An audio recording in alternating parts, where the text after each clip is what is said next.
नमस्कार दोस्तों, प्रतिबद्ध क्लासेस में आपका स्वागत है। हम मध्य प्रदेश लोक सेवा आयोग की असिस्टेंट प्रोफेसर एग्जामिनेशन राजनीति विज्ञान विषय हेतु लगातार अभ्यास प्रश्नों को प्रस्तुत कर रहे हैं। निश्चित तौर पर ये आपके लिए अत्यंत फायदेमंद सिद्ध हो रहे होंगे। तो इसी श्रृंखला के तहत चलिए प्रारंभ करते हैं। आज का पहला प्रश्न है राल्स के सुव्यवस्थित समाज का हिस्सा क्या नहीं है। तो आपको बताना है राल्स के सुव्यवस्थित समाज का हिस्सा कौन सा नहीं है। आपको ऑप्शन दिए हैं ए स्थिर, बी कुशल, सी न्यायपूर्ण और डी समान। तो दोस्तों इसमें आ जाएगा सही उत्तर option number D. Option number D में आएगा समान। राल्स अपने न्याय संबंधी सिद्धांत के अंतर्गत यह व्यवस्था की कि सामाजिक और आर्थिक असमानताओं को इस प्रकार से व्यवस्थित किया जाए कि सबसे कम लाभान्वित व्यक्ति को अधिकतम लाभ मिले। अवसरों की उचित समानता की स्थिति में सबके लिए खुले पद और पदानुसंग से संबंधित हो। इसके आधार पर उन्होंने सुव्यवस्थित समाज को अलग अलग हिस्सों में भी बांटा और उसके तहत स्थिर समाज, कुशल समाज, न्यायपूर्ण समाज के बारे में बात की। समान के विषय में उन्होंने किसी प्रकार की कोई बातचीत नहीं की। आगे प्रश्न हम देखेंगे। अगला प्रश्न है निम्नलिखित में से किसने कहा कानून न्यायोचित और अन्यायोचित के नियम हैं जो कोई विधि के विपरीत नहीं है उससे अन्यायोचित नहीं माना जाता। ये कथन किसका है आपको बताना है। ऑप्शन दिए हैं option A Bentham, B Hegel, C Hobbes और डी रूसो। इसका सही उत्तर हो जाएगा ऑप्शन नंबर सी हॉब्स। कानून न्यायोचित एवं अन्यायोचित के नियम है जो कोई विधि के विपरीत नहीं है उसे अन्यायोचित नहीं माना जाता। यह कथन हॉब्स का है। अगला प्रश्न देखते हैं। अगला प्रश्न है रूसो की निम्नांकित कृतियों को कालानुक्रम में व्यवस्थित कीजिए। नीचे दिए गए कूट का सही उत्तर का चयन कीजिए। तो इसमें आपको रूसो की कृतियां दी हुई हैं। ऑप्शन ए में है द सोशल कॉन्ट्रैक्ट, बी में है a discourse on the arts and science, C है एमिली और डी है are discourses on the origin of inequality. दोस्तों इसका सही उत्तर हो जाएगा, आपको खोजना है कूट में से। ऑप्शन नंबर ए है डी सी बी ए और फिर बी है A C D B, option C है सी ए बी डी और ऑप्शन डी है बी डी सी ए। इसका सही उत्तर होगा option number D. Option number D में आ जाएगा बी डी सी ए, यानी कि सर्वप्रथम आया था अ discourse on the arts and science, ये 1751 में आई थी। उसके बाद में option number D a discourse on the origin of inequality, ये 1755 में आई थी। उसके बाद में एमिली आई थी जो शिक्षा पर एक ग्रंथ था जो 1762 में आया था और 1762 में ही अगला ग्रंथ द सोशल कॉन्ट्रैक्ट आया था। तो ये उनका क्रम है बी डी सी ए। अगला प्रश्न देखते हैं। अगला प्रश्न है समाजशास्त्रों में सामान्य व्यवस्था सिद्धांत का परिचालन भाग सर्वप्रथम किसमें विकसित किया गया। तो आपको बताना है कि सामान्य व्यवस्था सिद्धांत का परिचालन भाग सर्वप्रथम किसमें विकसित किया गया है। ऑप्शन नंबर ए है मनोविज्ञान, बी है समाजशास्त्र, सी है राजनीति विज्ञान और डी है मानव विज्ञान। इसका सही उत्तर हो जाएगा ऑप्शन नंबर डी मानव विज्ञान। तुलनात्मक राजनीति के अंतर्गत व्यवस्था सिद्धांत का प्रयोग प्राकृतिक विज्ञानों में हुआ और उसके बाद में समाजशास्त्र होता हुआ यह राजनीतिक विश्लेषण का आधार बन गया। तो उस हिसाब से अगर देखें तो सर्वप्रथम जो इसका विकास हुआ था वो मानव विज्ञान के रूप में विकास हुआ था। अगला प्रश्न हम देखेंगे। अगला प्रश्न है प्रकारवाद का निवर्चन मार्क्सवाद के चेतन विकल्प के रूप में किया जा सकता है, यह किसने कहा है। तो ये कथन किसका है बताना है। Option A W G Runciman, option B Robert K Merton, option C Oran Young और ऑप्शन डी है डेविड ईस्टन। इसका सही उत्तर होगा option number A W G Runciman. प्रकारवाद का निर्वचन मार्क्सवाद के चेतन विकल्प के रूप में किया जा सकता है, यह कहा था डब्ल्यू जी रेसीमैन ने। अगला प्रश्न हम देखेंगे। यह किसने कहा कि विकास के लक्ष्यों तक पहुंचने के लिए विकासशील समाज को राजनीतिक एकीकरण, औद्योगिकीकरण, राष्ट्रीय कल्याण एवं प्रचुरता की अवस्थाओं से गुजरना पड़ता है। तो ये कथन किसका है ये बताना है। Option A Rostow, option B Organski, option C Lucian Pye और ऑप्शन डी डेविड एप्टर। इसका सही उत्तर होगा option number B Organski. Organski ने कहा कि विकास के लक्ष्यों तक पहुंचने के लिए विकासशील समाज को राजनीतिक एकीकरण, औद्योगिकीकरण, राष्ट्रीय कल्याण एवं प्रचुरता की अवस्थाओं से गुजरना पड़ता है। आर्गेंस्की के अनुसार राजनीतिक विकास के 4 स्तर हैं। पहला है आदिम एकीकरण की राजनीति, उसके बाद में औद्योगिकीकरण की राजनीति, उसके बाद राष्ट्रीय लोक कल्याण की राजनीति और अंत में समृद्धि की राजनीति। तो एक के बाद एक इन स्टेप से गुजरना होता है। अगला प्रश्न हम देखेंगे। अगला प्रश्न है में से आपको इसमें संयोग सुमेलित करना है। ऑप्शन ए दिया है लुसियन पाई आधुनिकीकरण सिद्धांत, ऑप्शन नंबर बी में दिया है वेलेस्टाइन विश्व व्यवस्था सिद्धांत, ऑप्शन नंबर सी है थेडा स्कोक पॉल नव संस्थानवाद और ऑप्शन नंबर डी है कार्ल डायस संचार सिद्धांत। दोस्तों इसका सही उत्तर हो जाएगा ऑप्शन नंबर ए लुसियन पाई। तो लुसियन पाई आधुनिकीकरण सिद्धांत से सुमेलित नहीं होते। लुसियन पाई का संबंध है राजनीति विकास के सिद्धांत से। इसके अतिरिक्त जितने अन्य ऑप्शन है वो बिल्कुल सही है, यानी वेलरस्टाइन विश्व व्यवस्था सिद्धांत से संबंधित है, थेडा स्कोक-पोल नव संस्थावाद से और कार्ल डायस संचार सिद्धांत से सुमेलित हैं। अगला प्रश्न हम देखेंगे। अगला प्रश्न भी आपको युग्मों से संबंधित है, आपको सही युग्म चुन करके बताना है। ऑप्शन ए में दिया है पेरेटो के साथ में अवशिष्ट की अवधारणा। ऑप्शन बी है मिचेल्स के साथ में जन समूह मानस यानी मॉस माइंड की अवधारणा। ऑप्शन सी है सी राइट मिल्स यानी राजनीति फार्मूला अवधारणा या रीति।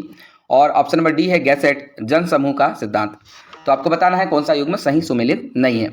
दोस्तों इसका उत्तर हो जाएगा option number C Wright Mills राजनीतिक फार्मूला अवधारणा या रीति से सुमेलित नहीं है। जबकि सी राइट मिल्स की अगर बात करें तो ये राजनीतिक अभिजन सिद्धांत से संबंधित है। इसके अतिरिक्त जो अन्य अवधारणा है वो बिल्कुल सही है, यानी अवशिष्ट की अवधारणा पेरेटो से संबंधित है, जन समूह मानस या मास माइंड की अवधारणा मिचेल से संबंधित है और जन समूह का सिद्धांत गैसेट से संबंधित है। अगला प्रश्न देखते हैं। किसके सर्वेक्षण से नागरिक संस्कृति की अवधारणा विकसित हुई? आपको ऑप्शन दिए हैं। ऑप्शन नंबर ए है मैक्सिको, इंडिया, पाकिस्तान, यूएसए और यूके। ऑप्शन नंबर बी है यूएसए, यूके, मैक्सिको, जर्मनी व इटली। ऑप्शन नंबर सी है यूएसए, यूके, ऑस्ट्रेलिया, पाकिस्तान व इंडिया। तथा ऑप्शन नंबर डी है ऑस्ट्रेलिया, कनाडा, यूएसए, यूके और फ्रांस। तो आपको बताना है किसके सर्वेक्षण से नागरिक संस्कृति की अवधारणा विकसित हुई है। दोस्तों इसका सही उत्तर हो जाएगा option number B, USA, UK, Mexico, Germany व इटली। इनके सर्वेक्षण से नागरिक संस्कृति की अवधारणा को विकसित किया गया है। अगला प्रश्न देखते हैं। अगला प्रश्न है असमान विनिमय किसका निरूपण है? आपको बताना है असमान विनिमय किसने बताया था। ऑप्शन दिया है option A Samir Amin, option B Amar Sen, option C Paul Sweezy और ऑप्शन डी एंड्रे गुंड्रक फेंक। तो दोस्तों इस प्रश्न को हम पहले भी कर चुके हैं। इसका सही उत्तर हो जाएगा ऑप्शन नंबर ए समीर अमीन। समीर अमीन ने असमान विनिमय का निरूपण किया है। मूल के वैश्विक कानून का अमीन का सिद्धांत असमान विनिमय की एक प्रणाली का वर्णन करता है जिसमें विभिन्न देशों में श्रम बलों के बीच मजदूरी का अंतर उनकी उत्पादकता के बीच अंतर से अधिक है। तो अगला प्रश्न हम देख लेते हैं। अगला प्रश्न है पार्टी व्यवस्था संबंधित डुवर्जर का वर्गीकरण कहाँ की राजनीतिक पार्टियों दलों के अनुभव से लिया गया है? आपको ऑप्शन दिए हैं। ऑप्शन ए पश्चिमी यूरोप, ऑप्शन बी विश्व के समस्त प्रजातांत्रिक देश, ऑप्शन सी विकासशील विश्व में पार्टी व्यवस्था तथा ऑप्शन नंबर डी साम्यवादी विश्व में राजनीतिक पार्टी व्यवस्था। तो आपको बताना है पार्टी व्यवस्था संबंधित डुवर्जर का वर्गीकरण कहाँ की राजनीतिक दलों के अनुभव से लिया गया। इसका सही उत्तर हो जाएगा ऑप्शन नंबर ए पश्चिमी यूरोप। पार्टी व्यवस्था संबंधित डुवर्जर का वर्गीकरण जो है पश्चिमी यूरोप की राजनीतिक पार्टियों के अनुभव से लिया गया है। अगला प्रश्न हम देख लेते हैं। अगला प्रश्न है अमेरिका के राष्ट्रपति के बारे में निम्नलिखित कथनों में से कौन सा सही है? तो अमेरिकी राष्ट्रपति के विषय में सही कथन खोजना है। कथन दिए हैं वो राष्ट्र का मुखिया है और सरकार का भी मुखिया है। ऑप्शन दूसरा कथन है समस्त कार्यकारी शक्तियां उसके पास रहती हैं। तीसरा है वह अपने मंत्रिमंडल के परामर्श से बंधा होता है और चौथा है वह विधानमंडल का विघटित करने की शक्ति रखता है। तो आपको बताना है इसमें से कौन सा कूट बिल्कुल सही है। ऑप्शन ए में दिया है पहला और तीसरा सही है, बी में है दूसरा, तीसरा और चौथा सही है, ऑप्शन सी में दिया है पहला, तीसरा और चौथा सही है तथा डी में दिया है पहला और दूसरा सही है। दोस्तों इसका सही उत्तर हो जाएगा ऑप्शन नंबर डी, यानी पहला कथन और दूसरा कथन बिल्कुल सही है, यानी वो राष्ट्र का मुखिया और सरकार का भी मुखिया होता है और समस्त कार्यकारी शक्तियां उसके पास में होती है। ये बिल्कुल सही कथन है। इसके अतिरिक्त ये वह अपने मंत्रिमंडल के परामर्श से बंधा होता है, बिल्कुल गलत है। वह विधानमंडल को विघटित करने की शक्ति रखता है, यह भी बिल्कुल गलत है। अगला प्रश्न देखते हैं। अगला प्रश्न है FM मार्क्स की परिपालक या अभिरक्षक नौकरशाही की विशेषता निम्नलिखित में से कौन सी नहीं है? तो आपको नौकरशाही की विशेषता बताना है जो MF मार्क्स ने दी थी। ऑप्शन दिया है ए जनहित का अभिरक्षक, ऑप्शन नंबर बी क्षमताशाली, ऑप्शन नंबर सी एकाधीनतावादी और ऑप्शन नंबर डी भ्रष्टाचारी। दोस्तों इसका सही उत्तर हो जाएगा ऑप्शन नंबर डी भ्रष्टाचारी, यानी MF मार्क्स की नौकरशाही की विशेषताओं में भ्रष्टाचारी जो है वह इसकी विशेषता नहीं है। इसके अतिरिक्त जनहित का अभिरक्षक होता है, वह क्षमताशाली होता है और वह एकाधीनतावादी होता है। ये नौकरशाह की विशेषताएं होना चाहिए। अगला प्रश्न हम देखेंगे। अगला प्रश्न है भारत में पिछड़े वर्गों के बीच विशिष्ट समूह की पहचान हेतु भारतीय सरकार द्वारा निम्नलिखित में से कौन सी समिति नियुक्त की गई? तो आपको बताना है पिछड़े वर्ग की विशिष्ट समूह की पहचान हेतु कौन सी समिति बनी थी। ऑप्शन ए न्यायमूर्ति RN मिश्रा समिति, ऑप्शन बी न्यायमूर्ति RN माधोलकर समिति, ऑप्शन नंबर सी न्यायमूर्ति रामनंदन समिति और ऑप्शन नंबर डी दिया है न्यायमूर्ति राजेंद्र सचर समिति। दोस्तों इसका सही उत्तर हो जाएगा ऑप्शन नंबर सी न्यायमूर्ति रामनंदन समिति। भारत में पिछड़े वर्गों के बीच विशिष्ट समूह की पहचान हेतु भारतीय सरकार द्वारा न्यायमूर्ति रामनंदन समिति जो कि 1993 में नियुक्त की गई थी। अगला प्रश्न हम देखेंगे, भारतीय राजनीति को अभाव की राजनीति के रूप में किसने परिभाषित किया है? तो आपको बताना है भारतीय राजनीति को अभाव की राजनीति किसने बोला है। ऑप्शन ए में है मायरोन वीनर, ऑप्शन बी है Paul R Brass, option C है अतुल कोहली तथा ऑप्शन डी है मॉरिस जोन्स। दोस्तों इसका सही उत्तर हो जाएगा option number A. Option number A में आएगा मायरोन वीनर। भारतीय राजनीति को अभाव की राजनीति के रूप में मायरोन वीनर ने परिभाषित किया है। अगला प्रश्न देखते हैं, ब्रिटिश राज के दौरान किस कांग्रेस अध्यक्ष ने योजना आयोग के विचार का सूत्रपात किया था? तो किसने सर्वप्रथम योजना आयोग का सूत्रपात किया था बताना है। ऑप्शन नंबर ए में जवाहरलाल नेहरू, बी है महात्मा गांधी, सी मौलाना आजाद और डी सुभाष चंद्र बोस। दोस्तों इसका सही उत्तर हो जाएगा option number D Subhash Chandra Bose. British राज के दौरान कांग्रेस अध्यक्ष सुभाष चंद्र बोस जब थे उन्होंने योजना आयोग के विचार का सूत्रपात किया था। अगला प्रश्न देखते हैं। अगला प्रश्न है, भारतीय सरकार के बारे में निम्नलिखित कथनों में से कौन सा सही है? तो भारत सरकार के विषय में कौन सा कथन सत्य है बताना है। पहला कथन है राज्यसभा राज्यों के स्थानीय हितों का प्रतिनिधित्व करती है। दूसरा है राज्यसभा का सदस्य उस राज्य का निवासी होना चाहिए जहां से वह निर्वाचित हुआ है। तीसरा है राज्य को आवंटित सीटों की संख्या उसकी जनसंख्या के अनुपात में होनी चाहिए। और चौथा है राज्यसभा के सदस्य का कार्यकाल यूएस में सीनेट के कार्यकाल के समान होता है। तो आपको ऑप्शंस बताना है। ऑप्शन ए में लिखा है दूसरा, तीसरा और चौथा सत्य है। बी में है पहला, दूसरा, तीसरा सत्य है। सी में है पहला, तीसरा और चौथा सत्य है तथा डी में है पहला और दूसरा सत्य है। दोस्तों इसका सही उत्तर हो जाएगा option number C. Option number C में पहला, तीसरा और चौथा कथन एकदम सत्य है, यानी राज्यसभा राज्यों के स्थानीय हितों का प्रतिनिधित्व करती है, बिल्कुल सत्य है। तीसरा ऑप्शन है राज्य को आवंटित सीटों की संख्या उसकी जनसंख्या के अनुपात में होना चाहिए, बिल्कुल सही है। और राज्यसभा के सदस्य का कार्यकाल यूएस में सीनेट के कार्यकाल के समान ही होता है, ये भी बिल्कुल सही है। लेकिन जो दूसरा कथन है राज्यसभा का सदस्य उस राज्य का निवासी होना चाहिए जहां से वह निर्वाचित हुआ है, यह आवश्यक नहीं है। वो किसी अन्य राज्य का भी निवासी हो सकता है लेकिन भारतीय नागरिक होना चाहिए। अगला प्रश्न देखते हैं। अगला प्रश्न है अक्टूबर 1940 में गांधी जी द्वारा शुरू किया गया व्यक्तिगत सिविल अवज्ञा आंदोलन का प्रथम सत्याग्रही कौन था? इसका उत्तर आप भलीभांति जानते होंगे। ऑप्शन ए है डॉक्टर राजेंद्र प्रसाद, बी है जे.बी. कृपलानी, सी है सरदार वल्लभ भाई पटेल और डी है आचार्य विनोबा भावे। दोस्तों इसका सही उत्तर है ऑप्शन नंबर डी आचार्य विनोबा भावे। अक्टूबर 1940 में गांधी जी द्वारा शुरू किया गया व्यक्तिगत सिविल अवज्ञा आंदोलन का प्रथम सत्याग्रही आचार्य विनोबा भावे थे। अगला प्रश्न है भारतीय संघीय व्यवस्था को किसने सौदेबाजी की व्यवस्था का नाम दिया है? तो बताना है भारतीय संघीय व्यवस्था को किसने सौदेबाजी की व्यवस्था कहा है। ऑप्शंस आपको दिए हैं। ए के चंदा, ऑप्शन बी है मॉरिस जोन्स, सी है केसी वीनर और ऑप्शन डी है डी बसु। दोस्तों इसका सही उत्तर ऑप्शन नंबर बी हो जाएगा मॉरिस जोन्स। भारतीय संघीय व्यवस्था को सौदेबाजी की संघीय व्यवस्था का नाम मॉरिस जोन्स ने दिया है। अगला प्रश्न देखते हैं मंडल आयोग के अध्यक्ष कौन थे? तो मंडल आयोग के अध्यक्ष का नाम बताना है। Option number A B N Mandal, option B P Mandal, option C D L Mandal और ऑप्शन डी है आर एन मंडल। इसका उत्तर भी आप भलीभांति जानते होंगे दोस्तों। इसका सही उत्तर है ऑप्शन नंबर बी पी मंडल। वर्ष 1979 में मोरारजी देसाई सरकार ने द्वितीय पिछड़ा वर्ग आयोग का गठन संसद सदस्य बीपी मंडल की अध्यक्षता में किया था। अगर आप पहले पिछड़ा वर्ग आयोग की बात करें तो काका कालेलकर का नाम आता है और काका कालेलकर की अध्यक्षता में पहला पिछड़ा वर्ग जो का आयोग है उसका गठन किया गया था। अगला प्रश्न देखेंगे भारत में अंतर्राज्य परिषद कब स्थापित की गई थी? तो आपको बताना है भारत में अंतर्राज्य परिषद कब स्थापित की गई है। सन आपको बताना है। सन दिया है option A 1987, B 1989, C 1990, D 1992। दोस्तों इसका सही उत्तर हो जाएगा ऑप्शन नंबर सी 1990।